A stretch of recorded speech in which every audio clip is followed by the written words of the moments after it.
የምንጸልየው የምንጾመው በብዙ መከራ ውስጥ የምናልፈው ፈቃደ ሥጋችንን ለፈቃደ ነፍስ እንድናስገዛ ቤተ ክርስቲያን የምትናገረን ለነጻነታችን በክርስቶስ ነጻ ወጥተናል ብለን ለኃጢአት እንዳንገዛ ይሄ ነጻነታችን የሐርነታችን ለኃጢአት አሳልፎ እንዳይሰጠን ነው። እግዚአብሔርን በመፍራት የምናደርገው ነገር ሁሉ መስቀል ላይ ስለተደረገልን ነገር አስበን የምናደርገው የምንሰራው ስራ ሁሉ የፈሰሰውን መለኮታዊ ደም አስበን የምናደርገው መሆን ያስፈልጋል። የተከፈለልን ዋጋ በቋንቋ የሚገለጥ ስላልሆነ ብዙ ጊዜ በሕይወታችን እኛ የምናደርጋቸው ሐሳቦች ናቸው የእግዚአብሔር ዓላማ በሕይወታችን እንዳይሳካ የሚያደርገው። እግዚአብሔር ሲናገር መስማት ነው፣ እሺ ማለት ብቻ ነው። እግዚአብሔር ለስቃይ ተናግሮ አያውቅም። እግዚአብሔር ለመከራ ተናግሮ አያውቅም። እግዚአብሔር ሁል ጊዜ ወደኛ ይመጣል።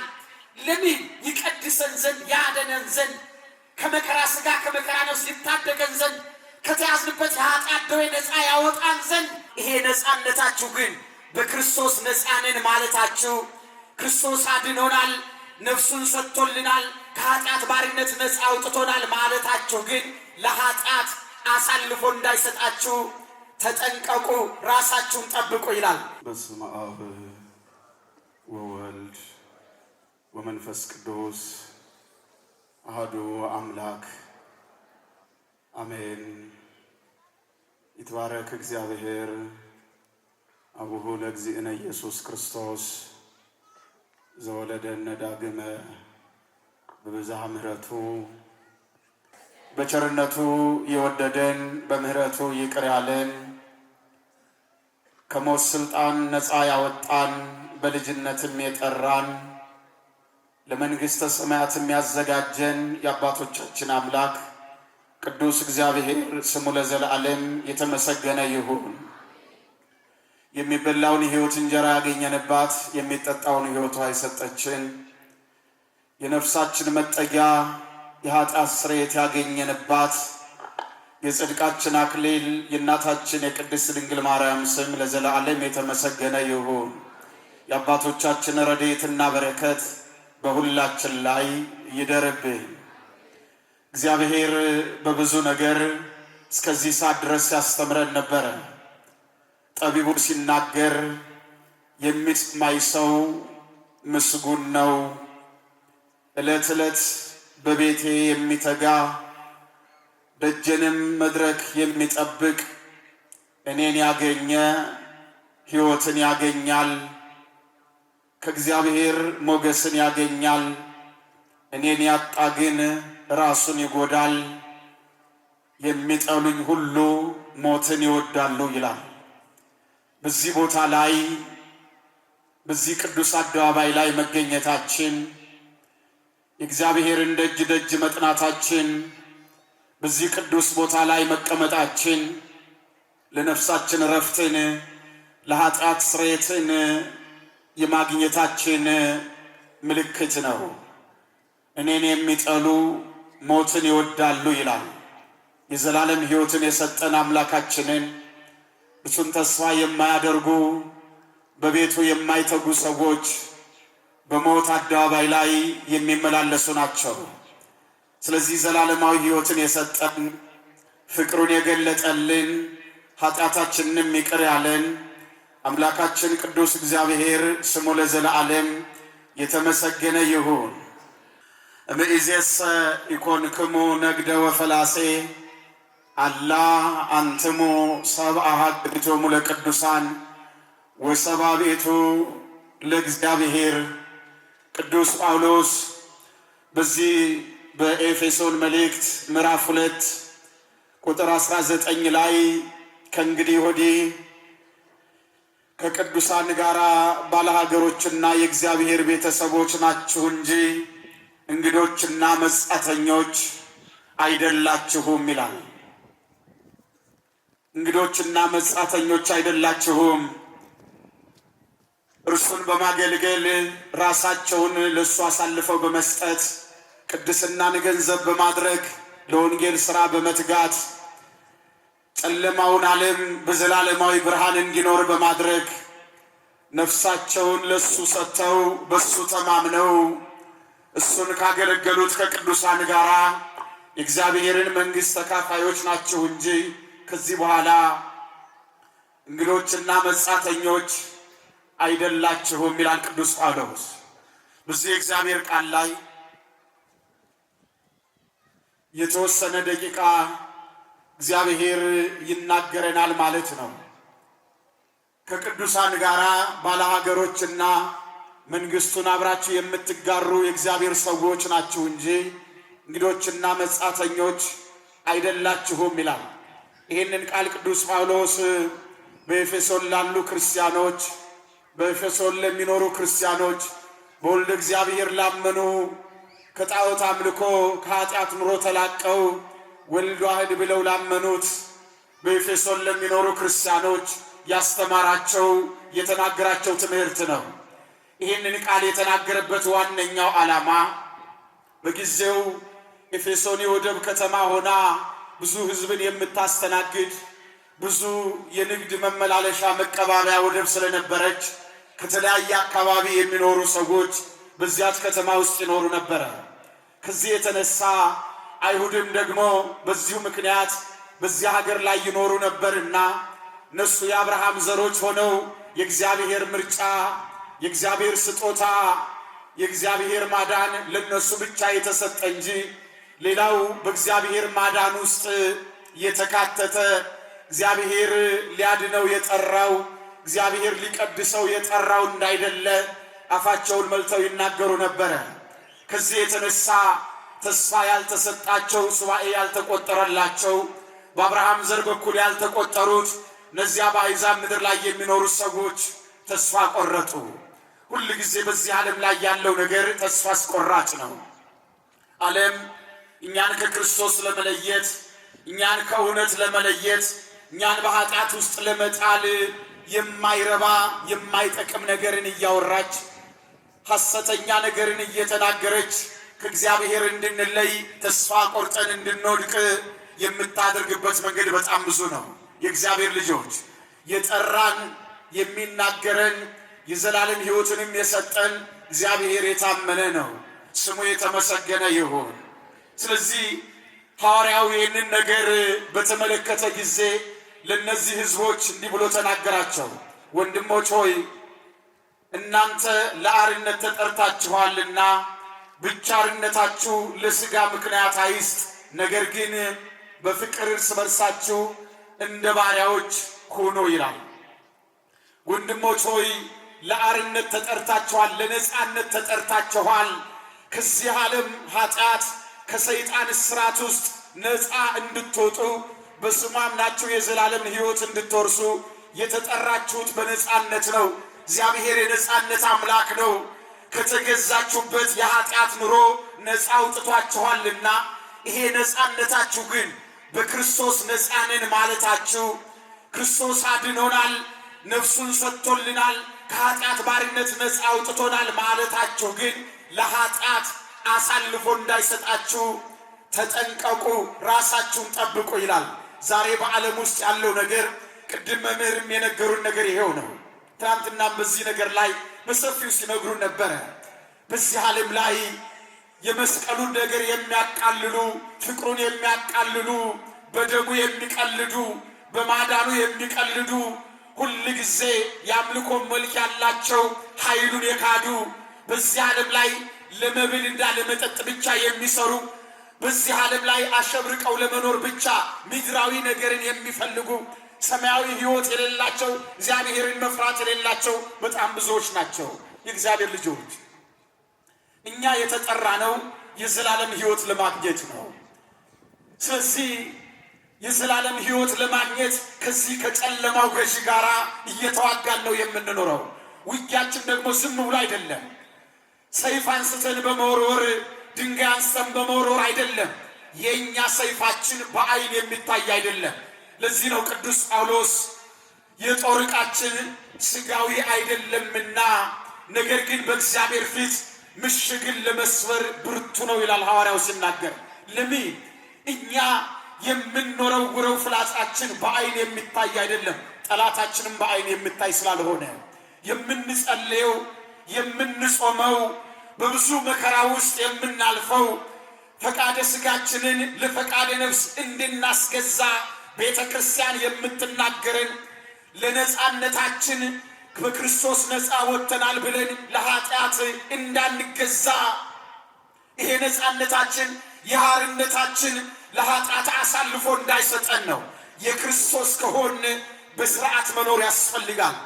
ኢየሱስ ጾሞልኛል ብሎ ቅድም መምህር እንደተናገሩት ጾምን መተው ይሄ ለሥጋ አርነትን መስጠት፣ ይሄ በኃጢአት ውስጥ መውደቅ፣ ይሄ በኃጢአት ውስጥ መጨማለቅ ከዲያብሎስ ጋር መተባበር ነው የእግዚአብሔር ልጆች።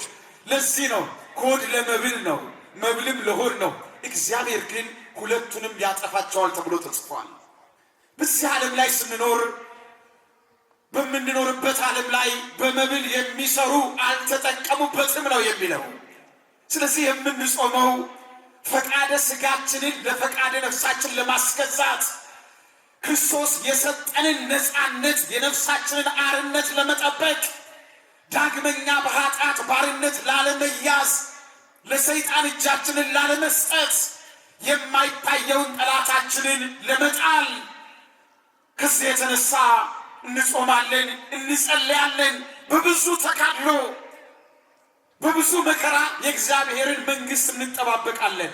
ሐዋርያው ቅዱስ ጳውሎስ በአንድ ወቅት ከደቀ መዛሙርቱ ጋር ይዘው ደብድበው በጣሉት ሰዓት እንደዚህ ነው ያለው።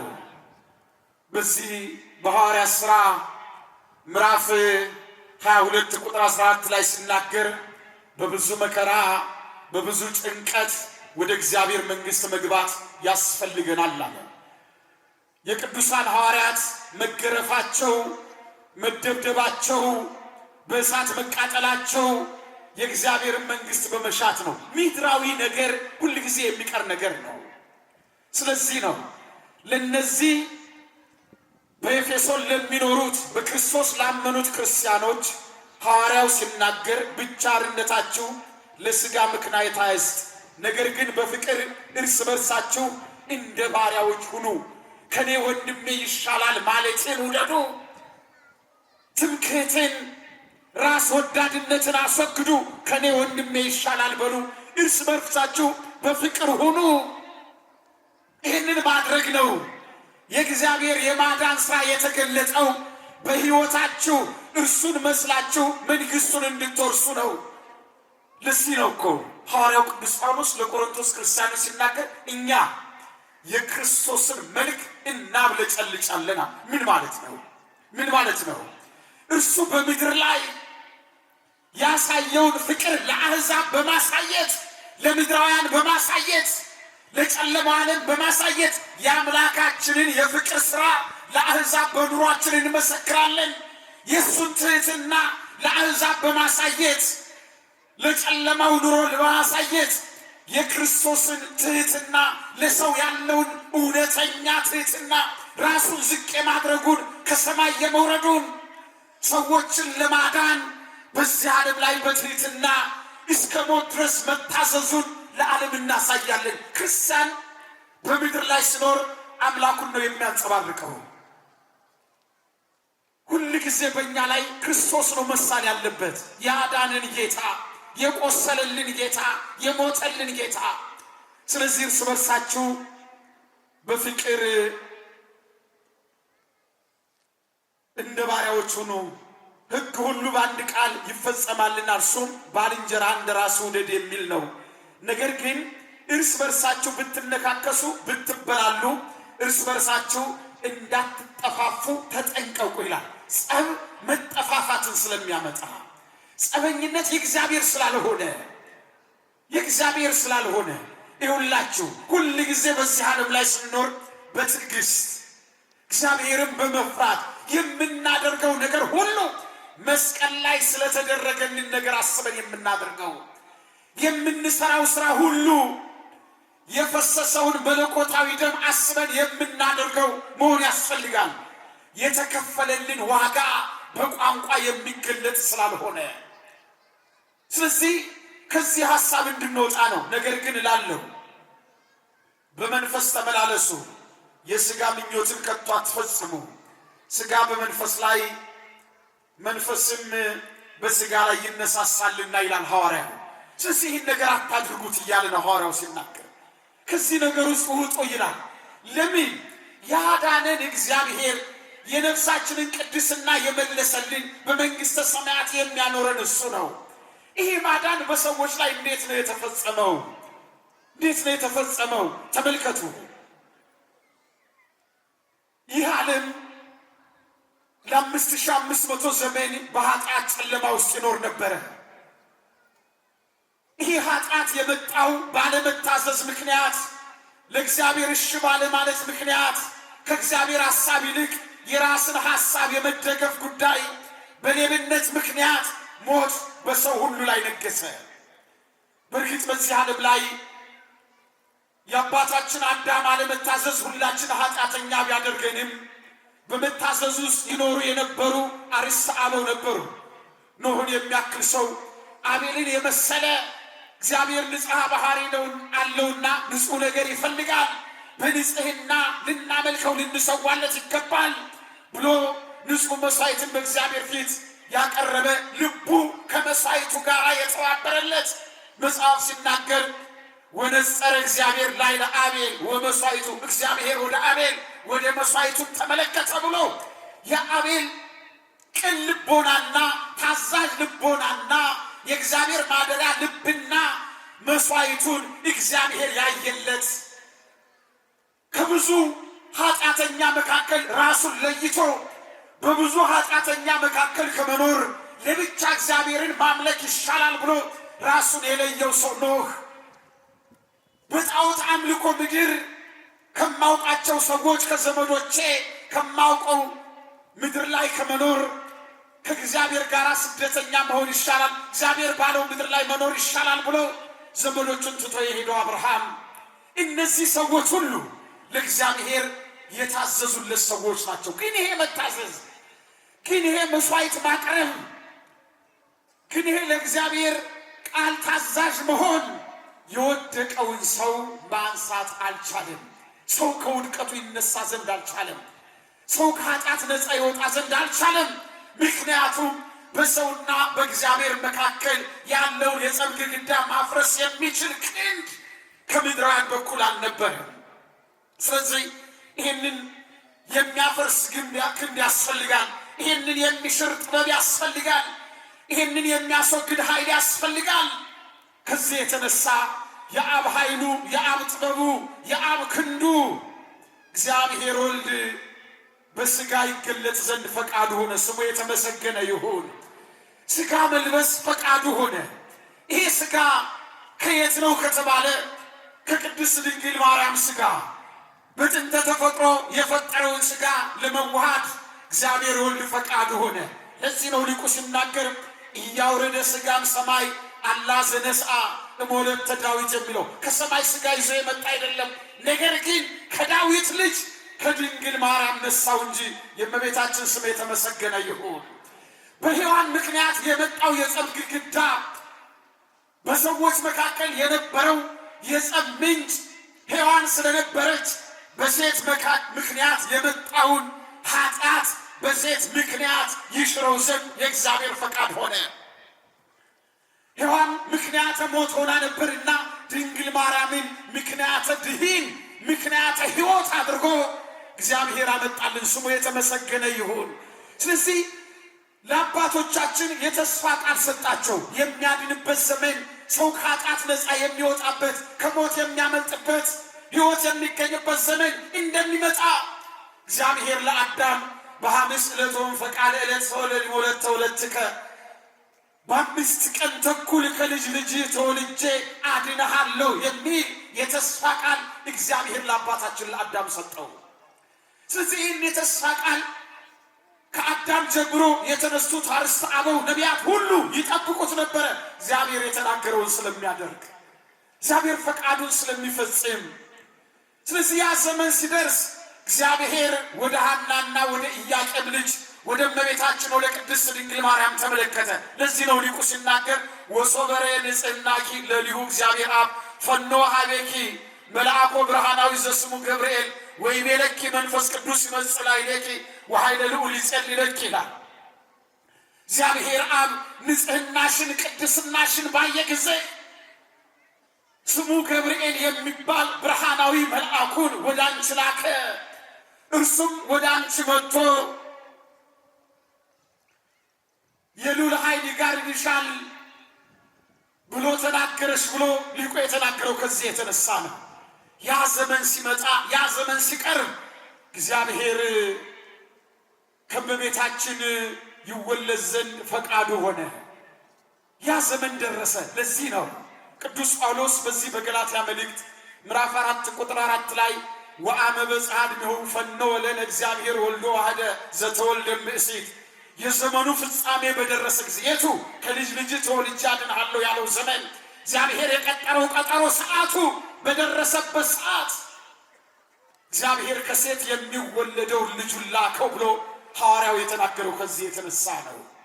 ስለዚህ ይሄ መገለጥ ይሄ ሰው መሆን ይሄ ወደ ዓለም መምጣት ከሰው መካከል ሰውን ማዳን የሚችል ባልተገኘበት ሰዓት ስላልተገኘ የአብርሃም መታዘዝ የብሉይ ኪዳን ካህናት መስዋዕት መሰዋት ዕጣን ማሳረጋቸው የመልከ ጼዴቅ መታዘዝ የተጣላቱን የማስታረቅ ሥራ በብሕትውና የመኖር የዕጣን ማሳረግ መስዋዕቱ ሁሉ እነዚህ ነገሮች ሰውን ከወደቀበት ማንሳት አልቻሉም ነበረ።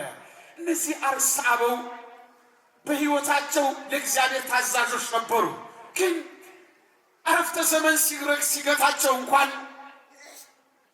ነፍሶቻቸው በደ እግዚአብሔር ይጠበቅ ነበር። ለዚህ ነው ሊቁ ሲናገር ነፍሶሙ ውስተ ለጻድቃን ውሰደ እግዚአብሔር ያለ የጻድቃን ነፍሳቸው በእግዚአብሔር እጅ ውስጥ ነበር ይላል። የነ አብርሃም የነ ይስሐቅና ያዕቆብ የብሉይ ኪዳን የነቢያቱ ነፍሳቸው በእግዚአብሔር እጅ የሚጠበቅ ነበረ።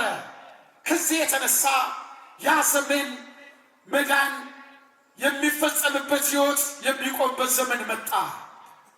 እነዚያ በሕይወታቸው ዘመን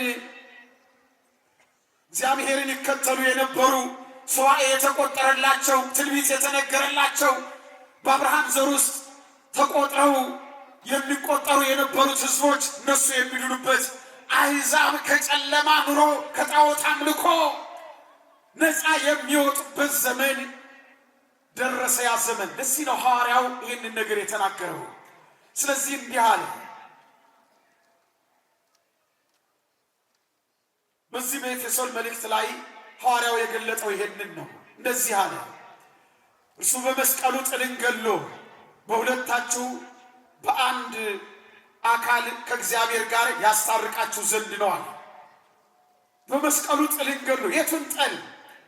በሰውና በእግዚአብሔር መካከል የነበር እንዴት አድርጎ ለእግዚአብሔር ራሱን መስዋዕት አድርጎ በማቅረብ በመታዘዝ በመስቀል ላይ ደሙን እያፈሰሰ ራሱ መስዋዕት ሆኖ ራሱ መስዋዕት ተቀባይ ሆኖ ራሱ መስዋዕት አቅራቢ ሆኖ እውነተኛው ሊቀ ካህናት ራሱን መስዋዕት አድርጎ አቅርቦ ራሱ መስዋዕት ተቀባይ ሆኖ ከአብና ከመንፈስ ቅዱስ ጋር ያን የቀረበ መስዋዕት ተቀብሎ የሁላችንን ኃጢአት ይሽር ዘንድ የእርሱ ፈቃድ ሆነ። በመስቀልም ላይ ሆኖ አባ ስረይሎሙ በዘኢየአምሩ ይገብ አባት ሆይ የሚያደርጉትን አያውቁም ይቅር በላቸው ብሎ በእኛና በእግዚአብሔር መካከል በእኛና በእርሱ መካከል በእኛና በመንፈስ ቅዱስ መካከል የነበረውን የጸብ ግድግዳ ክርስቶስ በመስቀሉ አፈረሰው። ስሙ የተመሰገነ ይሁን። በባርነት እንኖር የነበርነው እኛ የእግዚአብሔር ልጆች ተብለን ተጠራን። የማዕዘኑ ራስ ድንጋይ ኢየሱስ ክርስቶስ ተገለጠ። ለዚህ ነው በዚህ ላይ እንደዚህ ይላል ቅዱስ ጳውሎስ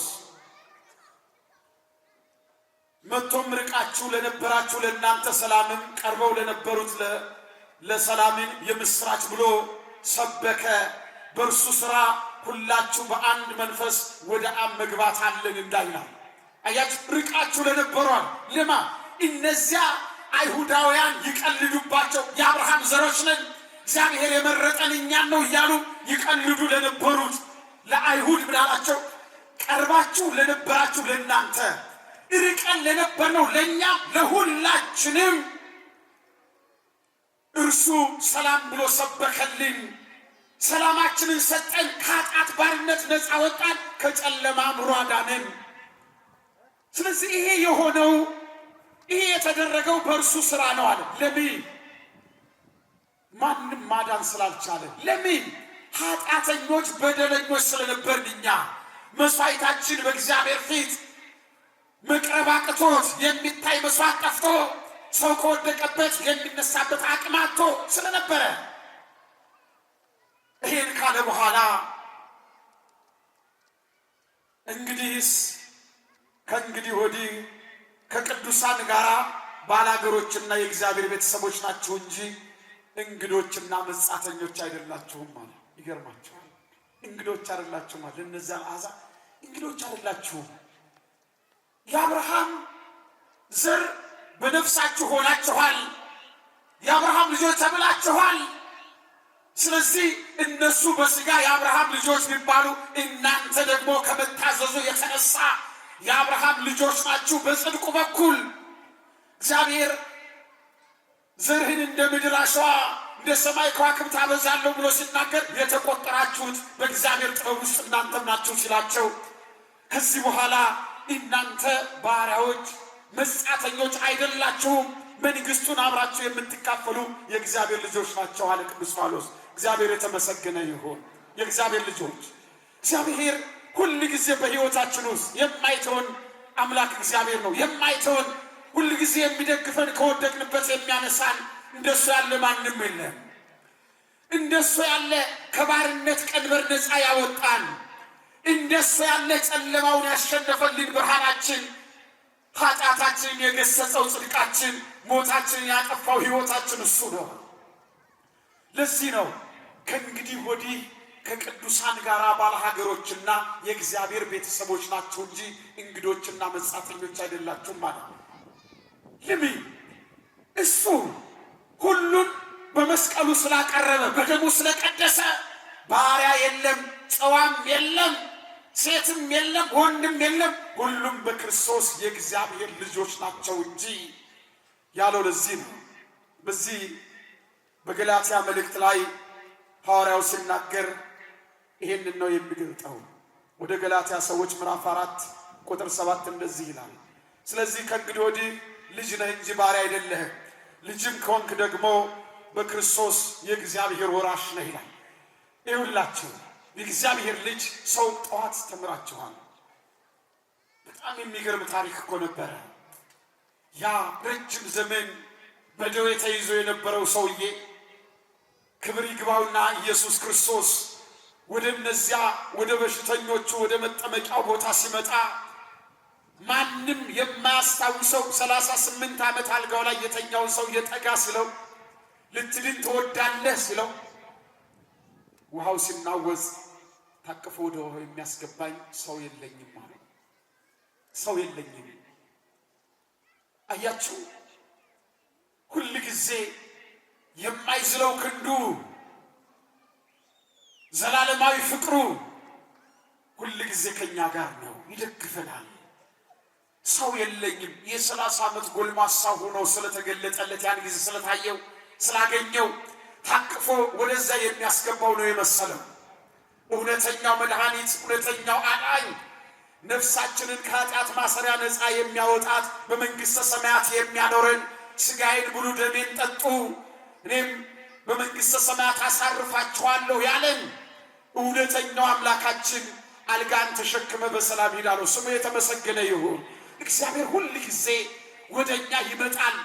ለምን? ይቀድሰን ዘንድ፣ ያደነን ዘንድ፣ ከመከራ ሥጋ ከመከራ ነፍስ ይታደገን ዘንድ፣ ከተያዝንበት የኃጢአት ደዌ ነፃ ያወጣን ዘንድ እግዚአብሔር ወደ ሕይወታችን ይመጣል። ሲመጣ ግን ይጠይቀናል።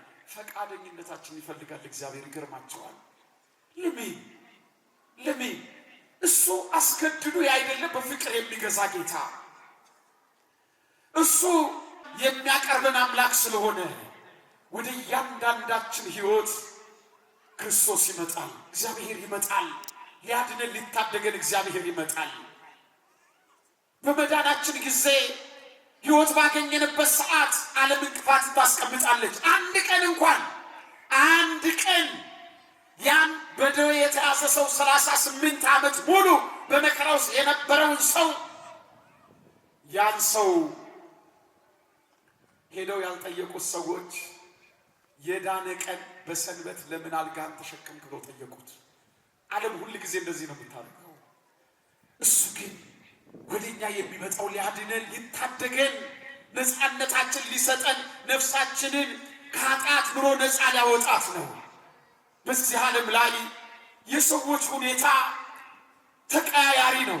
የማይለወጠው ዘላለማዊ አምላክ የአብርሃም የይስሐቅ የያዕቆብ አምላክ ነቢያትን ያገዛቸው ከኃጢአት ኑሮ ነፃ ያወጣቸው ሕይወትን የሰጠ ነቢያትን በመንፈሱ ያናገረ ዘላለማዊ ፍቅሩን ለነቢያት የገለጠ አብርሃምን ከርስቱ ለይቶ ምድርን የሰጠው ኖህን ከኃጢአት የጠበቀ እውነተኛው አምላካችን እግዚአብሔር ግን ሁል ጊዜ ያን ጊዜ ከአባቶቻችን ጋር ይሰራ የነበረ ዛሬም እግዚአብሔር ከኛ ጋር አብሮን ነው ያለው። ስሙ የተመሰገነ ይሁን። እግዚአብሔር አይለወጥም። እኔ እግዚአብሔር አልለወጥም ብለዋል። የአብርሃም አምላክ የኛ አምላክ ነው። የዳዊት አምላክ የኛ አምላክ፣ የነቢያት አምላካቸው አምላካችን ነው። ጸሎታቸውን የሰማ መንፈስ ቅዱስን አሳድሮ መጻኢውን ነገር እንዲናገሩ ኃይል፣ ጥበብ፣ ማስተዋልን የሰጠ እግዚአብሔር እርሱን ማወቅን በጥበብ መመላለስን እግዚአብሔር በእኛ ላይ ያሳድራል። ስሙ የተመሰገነ ይሁን። ስለዚህ እግዚአብሔር አምላካችን ነው። ይገርማችኋል፣ እሱ የሚለወጥ አምላክ አይደለም። ለዚህ ነው በዚህ በትንቢተ ኢሳይያስ ምዕራፍ 63 ቁጥር 16 ላይ እንደዚህ ተብሎ ተጽፏል። አብርሃም ባያየው ቀን እስራኤልም ባይገነዘብን አንተ ግን አምላካችን ነህ፣ አንተ ግን ፈጣሪያችን አባታችን ነህ፣ ስምህም ለዘላለም ታዳጊያችን ነው ይላል። አያችሁ፣ ነቢዩ የአሕዛብን ነገር ሲናገር እስራኤል ባይገነዘብን አብርሃም ባያውቀን አንተ ግን አባታችን ነህ፣ በመግቦትህ በአሕዛብነታችን አልተውከንም። መግቦት ለፍጥረት ሁሉ ነው። ሁሉን ትመግባለህ፣ ሁሉን ታኖራለህ፣ ሁሉን ትሸከማለህ። አንተ ግን አባታችን ነህ፣ ስምህም ከዘላለም ታዳጊያችን ነው ያለው ለዚህ ነው። አያችሁ፣ ሁል ጊዜ በሕይወታችን በመከራ ውስጥ ሊኖር እንችል ይሆናል። የእግዚአብሔርን ፍቅር እያየን መኖር አለብን። የጠራን እግዚአብሔር የታመነ ነው። በበረከት የለየን እግዚአብሔር የታመነ ነው። ደጉ ሰው አብርሃም በሕይወቱ የተፈተነበት ነገር ነበረ። አንዳንድ ጊዜ በእግዚአብሔር ቤት እንኳ ሆነን እየጸለይን እንኳን ሁል ጊዜ የዓለም ነፋስ እየተነሳ ወዲያ ወዲህ የሚያናውጽበት ሰዓት አለ። ግን መጽናት ነው የሚያስፈልገው። የምንፈተነው የእግዚአብሔር ልጆች ስለሆን ምድራውያን ስላልሆን ነው የምንፈተነው። ዓለም የእግዚአብሔር የሆኑትን ሁሉ ይፈትናል። ለዚህ እኮ ነው ጌታ ክብር ይግባውና በዮሐንስ ወንጌል ምዕራፍ 16 ቁጥር 33 ላይ በዓለም ሳላችሁ መከራ አለባችሁ፣ ነገር ግን አይዟችሁ እኔ ዓለምን አሸንፌዋለሁ አለ። የምንኖረው በተሸነፈ ዓለም ውስጥ ነው። አምላካችን ዓለምንና የዓለምን ሥራ በመስቀሉ አሸንፎታል። እኛ ኃይልን እናገኝ ዘንድ ክርስቶስ በመስቀሉ አትሞናል። ስሙ የተመሰገነ ይሁን። ስለዚህ ሁል ጊዜ በዓለም ስንኖር ልንፈተን እንችላለን። ፈተናው የሚጥለን አይደለም፣ የሚደግፈን ክንድ የሚያድነን አምላክ አለን እኛ። ለዚህ እኮ ነው ሁል ጊዜ እግዚአብሔር በሕይወታችን የሚናገረን የሚያስተምረን። እናንተ መጻተኞች አይደላችሁም፣ እንግዶች አይደላችሁም፣ ከቅዱሳን ጋር መንግሥተ እግዚአብሔርን የምትካፈሉ የመንግሥቱ ልጆች ናችሁ፣ የመንግሥተ ሰማያት ዜጎች ናችሁ፣ ሀገራችሁ በሰማይ ነው የተባለው ከዚህ የተነሳ ነው። ማን ደግ አለ በዚህ ዓለም ላይ? ከአምላካችን ከእግዚአብሔር ሌላ ማን የሚደግፍ ማን የሚያድን አለ? በአንድ ወቅት አብርሃም እጅግ አድርጎ ተፈትኖ ነበረ። እግዚአብሔር ውጣ ካለው በኋላ ሁል ጊዜ አብርሃም ጥያቄ ከቤቱ ወደ ውጭ ይወጣና መሻሹ ላይ ቁጭልና ብቻዬን ቀርቻለሁ ምን ትሰጠኛለህ እያለ እግዚአብሔር ይጠይቀው ነበር። ቀና በልና የሰማይን ከዋክብት ተመልከት ትቆጥራቸው እንደሆነ ይለዋል እግዚአብሔር። እንዲህ እንደ ሰማይ ከዋክብት ዘርህን አበዛዋለሁ ታላቅ አድርጋ እኔ ጋሻህ ነኝ እያለ እግዚአብሔር ይናገረው ነበረ። አንድ ቀን ሳራ እንዲህ አለችው፣ ያለ ልጅ እንኖራለን። ስለዚህ በቤታችን ያለው ሰው ወራሻችን ይሆናል። እባክህን ምናልባት እግዚአብሔር በዚህ በኩል ከጎበኘን ከአገልጋይቱ ከአጋር ልጅ እናግኝ እግዚአብሔር በዚያ በኩል ወራሽ ከሰጠን አለችው ሳራ። ይህንን ስትለው አብርሃም በዚህ ሐሳብ ተስማማ።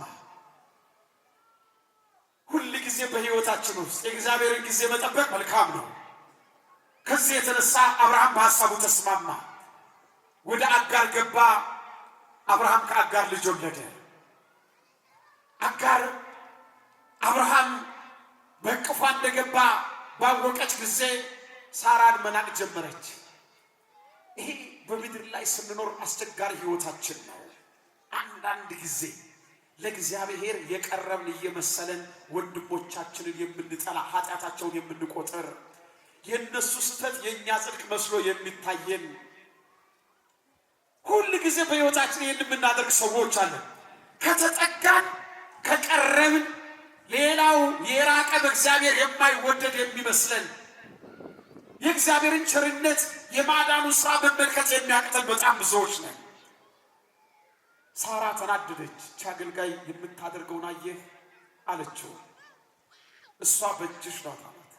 ስለዚህ ሳራ አጋርን አባረረቻት። አጋር አገልጋይ ስለሆነች እግዚአብሔር ግን አልተዋትም። ሂጂና ወደ ቤትሽ ተመለሽ፣ ከሳራም በታች ሆነች ተገዢ አላት። ሳራ አጋር ተመለሰች። በዚያ እየኖረች እያለች እግዚአብሔር ለአብርሃም የሰጠውን ተስፋ ይፈጽም ዘንድ የተስፋ ቃል የሆነው ይስሐቅ ከዚያች ከአብርሃም ከሚስቱ ከሳራ ይወለድ ዘንድ የእግዚአብሔር ጊዜ ደረሰ። የአብርሃም ችኮላ ይሄ ነው እንግዲህ። ጊዜው ደረሰ። ሳራ ልጅ አገኘች። ሳራ ልጅ ስታገኝ በአብርሃም ቤት እጅግ ታላቅ ደስታ ሰፈነ። ምክንያቱም ሳራ ዘመኗ አልፏል። ሙቀት ልምላሜ ተለይቷታል። ይህ ሁሉ ሆኖ ነው እግዚአብሔር ልጅ የሰጠው። ከዚህ በኋላ ያ ጊዜ ሲደርስ አብርሃም በቤቱ ይስሐቅ ጡት መጥባት ባቆመበት ሰዓት ጎረቤቶቹን ሁሉ ጠራና ታላቅ ግብዣ ጋር ደገሰና አዘጋጅቶ ድግስ ጎረቤቶቹን ጠልቶ ግብዣ አደረገ። የሳራ ልጅና የአጋር ልጅ ግን ይጫወቱ ነበር። ሲጫወቱ የአጋር ልጅ ሲስቅ ሳራ ተመለከተችው። ይሄ የአገልጋይ ልጅ በልጅ ስቆበታል። ስለዚህ ይችን አገልጋይ ከልጇ ጋር ከቤት ያውጣና አባራለችና ለአብርሃም ነገረችው። አብርሃም ሌላ ፈተና ውስጥ አንዳንዴ እንደዚህ አይነት ነገሮች በሕይወታችን ውስጥ ይመጣሉ። በጣም አስቸጋሪ የሆኑ ነገሮች። አብርሃም የአብራኩን ክፋይ ከቤቱ ሊያባር ነው አሁን ደጉ ሰው አብርሃም። ስለዚህ አብርሃም ተጨነቀ። ግን መስማት ያለበት የሚስቱን ቃል ነው። ከዛ ምን አደረገ? ስንቅ አሸከማትና ውሃ በመንቀል አስያዛትና አጋርን ከነ ልጇ አስወጣና ሂጂ አላት። አጋር ምንም በሌለበት በረሃ ውስጥ በአሸዋማ ቦታ ውሃ በሌለበት ቦታ መቅበዝበዝ ጀመረች። ልጅ ተሸክማ ያቺ ምስኪን ሴት መቅበዝበዝ ጀመረች። ያን ጊዜ በበረሃ ስትጓዝ ውሃ አለቀ። ልጁ ውሃ ጠጭኝ አላት። በረሃ ነው፣ ውሃ የለም፣ አሸዋ ነው። ምንም ማድረግ አትችልም። ከደጉ ሰው ከአብርሃም ቤት ነው የተሰደደችው። ውሃ በሌለበት ምድር ላይ ትቅበዘበዘች። እቺ ሴት ስትቅበዘበዝ ልጁ በውሃ ጥም ሊሞት ሆነ። መራራ ልቅሶ ያለቅሳል። ልቅሶው እየደከመ መጣ። እንዲህ አለች አጋር፣ ልጄ በውሃ ጥም ሲሞት አለ የዋለችና አሸዋ ላይ አስተኝታው ድምፁን እንዳትሰማ ራቅ ብላ ሄዳ ማልቀስ ጀመረች። ምን ማድረግ ትችላለችና ስለሆነች ምን ይደረጋል? ልጄ በውሃ ጥም ሲሞት ማየት አልፈልግም አለችና ልጁን ትታው እሷ ራቅ ብላ ታለቅሳለች። ከሰማይ ሆኖ የልብን ሐዘን የሚመለከተው እግዚአብሔር፣ በሁሉ ባለጸጋ የሆነው እግዚአብሔር፣ የተጎዱትን የሚደግፍ የወደቁትን የሚያነሳው እግዚአብሔር ታዳጊውን መልአክ ወደ አጋር ላከ። ስሙ የተመሰገነ ይሁን። የእግዚአብሔር መልአክ አጋርን ጠራት። አጋር አላት። አቤት አለችው። ሂጅና ብላቴናውን አንሺው አላት። ተመልሳ ወደ ስቃይ፣ ተመልሳ ወደ ጭንቀት፣ ተመልሳ ወደ ችግር ተመልሳ የልጇን ስቃይ ወደ መስማት የምትሄድ መሰላት። ብዙ ጊዜ በሕይወታችን እኛ የምናደርጋቸው ሐሳቦች ናቸው የእግዚአብሔር ዓላማ በሕይወታችን እንዳይሳካ የሚያደርገው። እግዚአብሔር ሲናገር መስማት ነው፣ እሺ ማለት ብቻ ነው። እግዚአብሔር ለስቃይ ተናግሮ አያውቅም። እግዚአብሔር ለመከራ ተናግሮ አያውቅም። ለጽድቅ፣ ለነጻነታችን፣ ለነፍሳችን አርነት እንጂ ከኃጢአት ነጻ እንድንወጣ እንጂ ከሞት እንድንድን እንጂ ረፍት እንድናገኝ እንጂ እግዚአብሔር የሚናገር እንባችንን ሊያብስ የመከራ ዘመናችን ሊያሳልፍ ነው እንጂ። አጋር በጣም ተጨነቀች። ዳግመኛ መልአኩ ጠራት። ሂጂና ብላቴናውን አንሺ አላት። አጋር እየተጨነቀች፣ አጋር እያዘነች ሄደችና ብላቴናውን ካለበት አሸዋ ላይ ብድግ አደረገችው። ወፈትሐ እግዚአብሔር አይን ያለ አጋር እግዚአብሔር የአጋርን አይን ከፈተላት ይላል። ስሙ የተመሰገነ ይሁን። የእግዚአብሔር በረከት ምንም በሌለበት ቦታ ላይ በአሸዋው ላይ ልጁን ብድግ ስታደርገው እሷንም ልጇንም የሚያረካ ውሃ ከዚያ ከአሸዋው ላይ ፈለቀ። ስሙ የተመሰገነ ይሁን። የእግዚአብሔር ልጆች ሁል ጊዜ እግዚአብሔር በመከራችን የሚመጣ ነው። ቸል የሚለን አይደለም። ሰው ቢረሳን እግዚአብሔር ያስታውሰናል። እግዚአብሔር ሁል ጊዜ በክንዱ ይደግፈናል። አያችሁ፣ ያ የተስፋው ዘር ይስሐቅ ሲወለድ ይሄኛውን ሳራ ገፋችው፣ ግን እግዚአብሔር ደገፈው። ለምን? እሱንም ደግሞ ታላቅ አደርገዋለሁ ብሎ እግዚአብሔር አስቀድሞ ተናግሯል። ያለውን ያደርጋል እግዚአብሔር ያለውን። እሱንም ደግሞ ታላቅ አደርገዋለሁ ብሎ እግዚአብሔር ተናግሯልና፣ ስለዚህ ያን ብላቴና እግዚአብሔር በበረሃ ውስጥ ከሞት ታደገው። አያችሁ፣ የእግዚአብሔር ሰው ከተባለው ከአብርሃም ጋር ያችኛዋ ትቆጠር ዘንድ የእግዚአብሔር አዳኝነት ተገለጠ። ሁል ጊዜ በሕይወታችን ውስጥ እግዚአብሔር የሚያድን ጌታ ነው። ለዚህ ነው እግዚአብሔር የበረከት አምላክ ነው። ሁል ጊዜ በሕይወታችን እንግዶችና መጻተኞች አይደለንም። የሚመግበን እግዚአብሔር ነው። ባለጸጋው እግዚአብሔር ይመግበናል። ለኛ በስሙ ላመንነው ምግብ ሲሰጠን እግዚአብሔር አሕዛብን ትቶ አያውቅም። ሁሉን የሚመግብ ጌታ ነው። በሁሉ ባለጸጋ ስለሆነ አይደለም። በአርአያውና በአምሳሉ የፈጠረውን ሰውን አይደለም። ዓይኑን ያልገለጠ ዓይናቸውን ያልገለጡ የወፍ ልጆችን የሚመግብ አምላክ ነው እግዚአብሔር። ስሙ የተመሰገነ ይሁን። ሁሉን የሚመግብ እሱ ነው። እውነተኛ መጋቢ፣ ማንንም አይተውም እግዚአብሔር። እውነተኛ አዳኝ ነው። በነፍሳቸው የተጎዱትን በስጋቸው የተጎዱትን የሚፈውሳቸው ፈዋሽ ክንድ ያለው በቃሉ የሚፈውስ የሚያድን ወደ ቤቱ የሚያመጣ ከኃጢአት ነፃ የሚያወጣ ከድራችን የሚጠግነን እግዚአብሔር ነው። ስሙ የተመሰገነ ይሁን። ስለዚህ ምን አለ ሐዋርያው ሲናገር? ከዚህ በኋላ ከቅዱሳን ጋር ባለ ሀገሮች ናችሁ እንጂ እንግዶችና መጻተኞች አይደላችሁም ማለት። በእግዚአብሔር ቤት ውስጥ ኖረን ልጅነት የተሰጠን መንግሥተ ሰማያትን የምንወርስ ተስፋ የምናደርግ እሱን ደጅ የምንጠራ የእግዚአብሔር ልጆች ነን። ሁላችንም የእግዚአብሔር ልጆች፣ ይህንን ሕይወት የሰጠን እግዚአብሔር ነው። ስለዚህ በቤት ውስጥ መኖር ነው። በአደባባዩ ላይ መትጋት ያስፈልጋል። ልጅነትን የሰጠን ከተበተንበት የሰበሰበን ከውድቀት ያነሳን እግዚአብሔር ነው። የእግዚአብሔር ልጆች ሁል ጊዜ ግን የማናያቸው ጸጋዮች አሉ። ዓይናችን ተጨፍኖ እንዳጋር የሚኖር ዓይናችሁን ግለጡ። ዓይናችሁን ማዳን የሚችለው መስቀል ላይ ትከሉት። እሱ ላይ ካላየን በስተቀር መዳን አንችልም። ያ መስቀል ለድህነታችን፣ ለሕይወታችን፣ ከኃጢአት ነፃ ለመውጣታችን፣ ልጆች ለመባላችን፣ መንግሥተ ሰማያት ለመውረሳችን የተተከለ የሕይወት ተክል ነው። ያ መስቀል የፈሰሰው ደም ከኃጢአት ያጠበን፣ ልጅነታችን ያረጋገጠልን፣ ከጨለማ ኑሮ ነፃ ያወጣን ነው። ስለዚህ ዓይናችንን መትከል ያለብን መስቀሉ ላይ ነው። ሁል ጊዜ መስቀሉን ስናይ የቅዱሳን ሕይወት እናደርጋለን። እነሱ መስቀሉን ስላዩ ነው በመከራ ያልተሰቀቁት። መስቀሉን የሚያይ በመከራ አይሰቀቅም። መስቀሉን የሚያይ ሰውን ሁሉ ይወዳል። እግዚአብሔር ለሰው የከፈለውን ዋጋ ማስተዋል የሚቻለው መስቀሉ ላይ ነው። ስለዚህ ዓይናችሁን ከመስቀል አትንቀሉ። የእግዚአብሔርን ማዳን ቸል አትበሉ። ዓይናችሁን ጨፍናችሁ ግለጡ። ዓይናችሁን ወደ እግዚአብሔር ወደ መስቀሉ ግለጡ። የማዳኑ ሥራ ተመልከቱ። ለዚህ ነው አጋር ያላየችው ሕፃኑ የሚያለቅሰው ብላቴና አለበት ቦታ ላይ ሕፃኑን ከዚያ ጥም ነፃ የሚያወጣውን ውሃ አገኘች። ይሁላችሁ ሞታችን በታወጀበት ቦታ ላይ የክርስቶስ መስቀል ተተከለ። በዚያ ቦታ ላይ ድህነታችን ተረጋገጠ። ስሙ የተመሰገነ ይሁን። አይናችሁን መስቀሉ ላይ ትከሉ። ዳንበት ላይ ሕይወት አገኘንበት ላይ ነፃ ወጣንበት ላይ ፍቅር አገኘንበት ላይ መስቀሉ ላይ አይናችንን ስንተክል የእግዚአብሔርን ማዳን እንመለከታለን። አይናችንን እሱ ላይ ስንተክል ፍቅር እናያለን፣ ትህትና እንመለከታለን፣ ሰላም እንመለከታለን። በመስቀሉ ሰላም ስለታወጀ ማንም ከማንም ጋር በጸብ አይኖርም። መስቀል የሚሰው ለምን?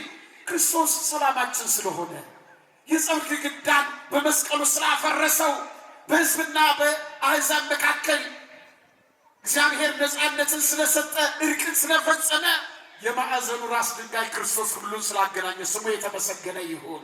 ስለዚህ አይናችንን መስቀል ላይ መትከል ያስፈልጋል። ለምን ኃጢአት፣ ለምን በክፋት፣ ለምን በጭቅጭቅ፣ ለምን በዘረኝነት እንደምንኖር ታውቃላችሁ? የእግዚአብሔርን የማዳን ስራ ማየት ስለማንችል አይናችንን ከመስቀል ላይ ስለምንነቅ ክርስቲያን ሁል ጊዜ አይኑን መስቀሉ ላይ ነው ማስቀመጥ። መሪያችን፣ ምርኩዛችን፣ ተስፋችን፣ መዳኛችን የኢየሱስ ክርስቶስ መስቀል ነው። ስሙ የተመሰገነ ይሁን። ስለዚህ አይናችን ላይ መስቀሉ ላይ አይናችንን መትከል ያስፈልጋል። የእግዚአብሔር ልጆች፣ ስለዚህ የእግዚአብሔር ልጆች ናቸው። እግዚአብሔር የጠራችሁ መንግሥተ ሰማያት እንድትወርሱ ነው። እግዚአብሔር ስሙ የተመሰገነ ይሁን። ከዚህ በኋላ ከቅዱሳን ጋር መንግሥተ ሰማያትን የምትካፈሉ የእግዚአብሔር ቤተሰቦች ናቸው። ሁል ጊዜ እንደዚህ ሆኑ። ሁል ጊዜ ከቅዱሳን ጋር መንግሥተ ሰማያትን እንካፈል ዘንድ በስሙ ካመኑት ጋር ሰውነታቸውን ለእሳት አንገታቸውን ለሰይፍ ለወንጌል ለሃይማኖት ከሰጡት ጋር መንግሥተ ሰማያትን እንካፈል ዘንድ እግዚአብሔር ልጆቹ አድርጎናል በሉ። ለሰይጣን ፈንታ አትስጡ። ቤታችሁን ዘግታችሁ አታልቅሱ። ነገር ግን እንባን ወደሚያብሰው ወደ እግዚአብሔር አደባባይ ወደ ቅዱስ ቦታው ኑ። ንስሐ ግቡ። ችግሮቻችሁን በእግዚአብሔር ፊት አቅርቡ። ከካህናት ጋር ተነጋገሩ። ሥጋውን ብሉ፣ ደሙን ጠጡ። እግዚአብሔርን ተሸክማችሁት ኑሩ። ክርስቶስን ልበሱት። ይህም ብናደርግ ምድራችን የበረከት ምድር ትሆናለች። የእግዚአብሔር ልጆች ሃይማኖት የምንናሳውና የምንጥለው ቃል ነው። ሃይማኖት ሰማያዊ ነገር ነው። ለዚህ ነው ሃይማኖት ስምሃ በአብ ተፈጥረት ሀበውልት አበጽሕ ወመንፈስ ቅዱስ ትትፌጸም ይላል። ሃይማኖት ከአብ የተገኘች ናት። ለምን? ወልድ ዋህድ ብለን በስሙ አምነን የዘላለም ሕይወት እንድናገኝ ወልድ ዋህድ ብለን የዘላለም ሕይወት ስንመሰክር በሱ ስናምን መንፈስ ቅዱስ ፍጹማን ያደርገናል በሃይማኖት። ስለዚህ ሃይማኖት ምድራዊ ነገር አለ። ሰዎች የሰጡን አይደለም። ሃይማኖት እግዚአብሔር በልጁ በኩል የገለጠልን እንጂ ስሙ የተመሰገነ ይሁን። ስለዚህ ሃይማኖት የምናነሳው የምንጥለው የምንጨቃጨቅበት አለ። እግሮቻችሁን በእግዚአብሔር አደባባይ ላይ ትከሉ። ቅዱስ አትናቴዎስ በቅዳሴው ላይ እንግዲህ እንደተወደዱ ልጆች ዘወትር እግሮቻቸው በቤተ እግዚአብሔር የተተከሉ ይሁን ይላል። እግዚአብሔር ቤት የሚኖሩ ሰዎች እግሮቻቸው ያማሩ ናቸው። ዘወትር እንደተወደዱት እግዚአብሔር እንደወደዳቸው፣ እንዳከበራቸው፣ እንዳፈቀራቸው፣ እንዳጸደቃቸው እንደነሱ እግሮቻችሁ ዘወትር በቤተ እግዚአብሔር የተተከሉ ይሁን። ለምን ለጭቅጭቅ እዛት ይላላችሁ? ለምን በቅዱሳን ስም ለመቀለድ? ለምን አምላክን በድንግልና ጸንሳ የወለደች መላእክት ሊቃነ መላእክት ያመሰግኗት በክብር ከመላእክት ከሊቃነ መላእክት የምትበልጠውን ለምን ስለሷ እዛ ሄዳችሁ ለምን ትጨቃጨቃላችሁ? እዚህ መጥታችሁ ማመስገን አይሻልም እንዴ? ለምን ጊዜያችሁን ትገላላችሁ? ከማይሆን ጋር ሰይጣን ካሰማራው የጨለማው ገዢ ሰራዊት ከሆነ ጋር ለምን ትታገላል? ለምን ትደክማላችሁ? ስለሚጠፋው ዓለም እንዲድን ከመጸለይ ውጪ በጭቅጭቅ ውስጥ አትኑሩ። ባመናችሁበት ላይ ጸንታችሁ ኑሩ የእግዚአብሔር ልጆች። ምክንያቱም እናንተ የመንግስት ወራሾች ከቅዱሳን ጋር መንግስት ሰማያትን የምትከፈሉ የእግዚአብሔር ልጆች ናቸው። ሀገራችን በሰማይ ነው። ስሙ የተመሰገነ ይሁን። ስለዚህ በዚህ ህይወት ውስጥ መኖር ያለብን የእግዚአብሔር ልጆች ንስሐ መግባት ያስፈልጋል። ስለዚህ ነው ሐዋርያው እንግዲህ ከዚህ በኋላ እንግዶችና መጻተኞች አይደላችሁም፣ ከቅዱሳን ጋር መንግሥተ እግዚአብሔርን የምትከፈሉ የእግዚአብሔር ቤተሰቦች ናችሁ አላቸው። ለእነዚያ ሰዎች ቀልዱባቸው ለነበሩት በክርስቶስ ላመኑት ሰዎች። ስለዚህ የእግዚአብሔር ልጆች ነን እኛ። መዳናችን የታወጀልን ልጆች ነን እኛ። ስለዚህ መዳናችን ለመፈጸም መትጋት፣ በመጾም በመጸለይ እግዚአብሔርን በማምለክ ሃይማኖትን በመጠበቅ ንስሐ በመግባት ሥጋውን በደሙ ክርስቲያን እኮ ድነቱን የሚያረጋግጠው ሥላሴ ፊት ሲቆም ነው። እስከዛ ድረስ እየታገል ነው የምንኖረው። እስከዛ ድረስ እየታገል ነው የምንኖረው። ጠላታችን እኛን ለመጣል እንቅልፍ የለውም። ስለዚህ ሁል ጊዜ በሃይማኖት መጽናት፣ ሁል ጊዜ መጸለይ፣ ፈቃደ ሥጋን ለፈቃደ ነፍስ ማስገዛት ያስፈልጋል። ሃይማኖትን መጠበቅ ያስፈልጋል። እግዚአብሔር ልጆች እግዚአብሔርን መውደድ በወንጌል ማመን ያስፈልጋል። ስለዚህ እግዚአብሔር ሁላችንም ተስፋ የምናደርጋትን መንግሥት እንወርስ ዘንድ ፈቃዱ ይሁን። የእግዚአብሔር ልጆች የሐዋሳ የቅዱስ ገብርኤል ቤተክርስቲያን ምእመናን በጣም የሚገርመው ያው ብዙ ቦታ ስንመላለስ ብዙ ነገር ነው የምንለው። ጠዋትን ባረፈርኩበት ቦታ በጣም የተለየ ነገራችሁ ለእግዚአብሔር ቃል ያላችሁ ክብር ነው። እግዚአብሔር ዘመናችሁን የተባረከ ያደርግላችሁ። ለወንጌል በመታዘዛችሁ መጠን እግዚአብሔር በረከተ ሥጋና ነፍስን ይሰጣችኋል። አንዳንድ ጊዜ ለምን እንደሚመጡ እንኳን የማያውቁ ሰዎች አሉ። ጠዋት ቤተ ክርስቲያን ይመጡና ደረስ ብለው ቅዳሴው ካህኑ ሳያስብ ወደ ቤታቸው የሚመለሷል። እዚህ ግን እንደዚህ ጠዋት እንዴት ደስ እንዳለኝ የሚወጣ ሰው የለም። ሲገባ ግን ሰው ያለ በጣም ደስ ይላል። ይሄ ምክንያቱም በቀኖና ሰለስቱ ምዕት አንተ ክርስቲያናዊ በዕለተ ሰንበት ገስግሰው ወደ ቤተ እግዚአብሔር ግባ፣ በዚያም በቅዱሳት መጽሐፍ የተጻፈውን በመስማት አርፍድ። ማንም ካህኑ የማሰናበቻ ጸሎት ሳይጸልይ ከቤተ እግዚአብሔር አይውጣ ነው ሰለስቱ ምዕት ያሉት። ሰው በደዌ ካልተያዘ ለሞት የሚያበቃ ደዌ ካልያዘው በስተቀር ካህኑ በሰላም ግቡ ብሎ ሳያሰናበት ከቤተ እግዚአብሔር አይወጣም። ክርስቲያን በሳምንት አንድ ቀን እሑድ አይደለም የምንመጣው። ያቺ ሰዓት ለእግዚአብሔር ትበዛበታለች። ለተሰቀለው ላዳነን ለቆሰለልን ጌታ የኃጢአት ቁስላችንን ቆስሎ ለፈወሰው ጌታ ያቺ ሰዓት ታስባለች። ከዛ ሰዓት ላይ ይቀነሳል። ብዙ ሰዓት እዛ ነን የምናሳልፈው። የእናንተ እግዚአብሔር መፍራታችሁ ለወንጌል መታዘዛችሁ ስርዓተ ቤተክርስቲያን ማክበራችሁ በጣም ደስ ይላል። እግዚአብሔር ይባርካል። ዘራችሁ የተባረከ ይሁን። ለእናንተ የተጉ እናንተን ያስተማሩ መምህራን የሐዲሳቱ የብሉያቱ ሊቃውንት እዚህ ቁጭ ብለው እኛን የሚሰሙት እግዚአብሔር ዘመናቸውን ያርዝምልን። የእነሱ መኖር ለምድር በረከት ስለሆነ እነሱ ከሌሉ ማን ቃል እግዚአብሔር ይነግረናል። እግዚአብሔር ይስጣቸው፣ እግዚአብሔር ይባርካቸው። ክቡር አባታችን እጅግ ትሁት ናቸው። ሳልናገር እንዳላልፍ ብዬ ነው። መላከ ፀሐይ በጣም ጥሩ አባት ናቸው። እኔ ሳውቅ ነው በእኔ ትሁት አባት ናቸው። እዚህ ቁጭ ብለው ያዳምጣሉ። ይሄ በጣም እግዚአብሔር ካልሰጠው በስተቀር ይህን የሚያደርግ ሰው የለም። አባታችንን ዘመናቸውን ያርዝምልን። አበው መነኮሳትን እግዚአብሔር ይጠብቅልን። ከሁሉም በላይ ሰሞኑን ሲነገር የሰማሁትን ነገር ሳልናገር እንዳልወርድ ብዬ ነው። ቅዱስ ጳውሎስ በዚህ በሁለተኛ ቆሮንቶስ ምዕራፍ 9 ቁጥር 23 ላይ ከወንጌል ማህበረተኛ እሆን ዘንድ ስለ ወንጌል ሁሉን አደርጋለሁ ይላል። ይኸው ስለ ወንጌል ምንድን ያለው? ሁሉን ምንም የተገደበ ነገር የለም ለወንጌል። የሐዋርያት ሕይወታቸውም ይሄ ነው። ምንድነው ሕይወታቸው? የሐዋርያት ለወንጌል ያላቸው ነገር ሰውነታቸው እሳት ውስጥ ተገብቶ እስከሚቃጠል ወደ አመድነት እስከሚቀየር ድረስ ራሳቸውን ለወንጌል ሰጥተዋል። ለወንጌል አሕዛብ በስሙ እስከሚያምኑ ድረስ ራሳቸውን ለወንጌል ሰጥተዋል። አንገታቸው በሰይፍ ተቆርጦ ሰውነታቸው በአራዊት እስከሚበላ ለወንጌል ለምን? ስለ ወንጌል ምን አደርጋለሁ? ሁሉን አደርጋለሁ። የሚገደም ነገር ለወንጌል ሕይወት ይሰጣል። ይህ ስለሆነ መቼም ብፁዕ አባታችን በረከታቸው የደረሰ በጣም ብልህ አባት ናቸው። በጣም አዋቂ ናቸው። በጣም የሰላም ሰው ናቸው። ስራ ይቃናላቸዋል። ሁሉን ይወዳሉ። ብፁዕ አባታችንን እግዚአብሔር ይጠብቅልን፣ በረከታቸው ይድረሰን። ስለዚህ ሁሉ ጊዜ እውነት ነው የሆነ ነገር ሰርቶ ገጠር ያለው ሰው እንደናንተ ቁጭ ብሎ እንዲማር ይህ እኮ የማይደርሰው ሰው አለ በችግር ምክንያት። ስለዚህ ያ እንዲደርሰው ስለ ወንጌል ሁሉን ማድረግ። ወንጌል ይኸው የሊቀ ጳጳሱ፣ የመላከ ፀሐይ፣ የመነኮሳቱ፣ የብሉያቱ የአዲሳቱ መምህራን ብቻ አይደለም ወንጌል።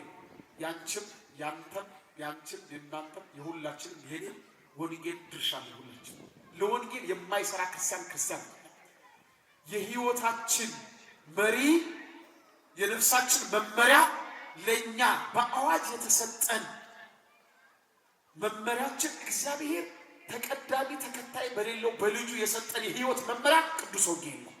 እናንተ እንዲቁጭ ብላችሁ ደስ እያላችሁ እንደምትሰሙ ወንድሞቻችሁ እህቶቻችሁ እንዲሰሙ ይህን ነገር ቶሎ ጨርሱት። እግዚአብሔር ይባርካችሁ። የብፁዕነታቸው በረከት ይደርብኝ። እግዚአብሔር ከሁላችን ጋር ይሁን። እግዚአብሔር ይስጥልኝ።